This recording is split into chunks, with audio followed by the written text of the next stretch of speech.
My name is Jim. I'm the owner of FyerFly Productions. We specialize in modern wedding DJ services. Our question today is wedding DJ or DIY?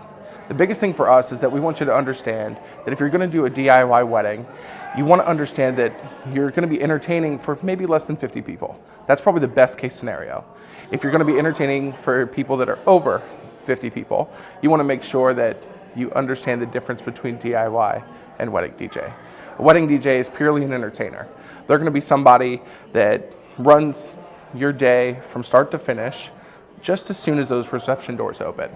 You're going to want to make sure that you understand their personality. You're going to want to make sure that they have your music taste in mind, and you're going to want to make sure that they're going to be taking care of you and your guests and entertaining them for the evening. If you go the DIY route, you're really just going to be playing an iPod based on the playlist that you put together and based on maybe what you've done prior to the wedding day.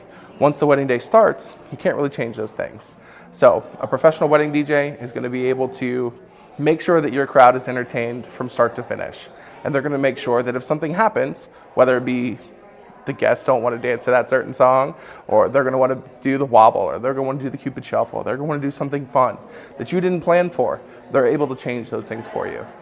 Biggest difference between wedding DJ or DIY is really the human experience.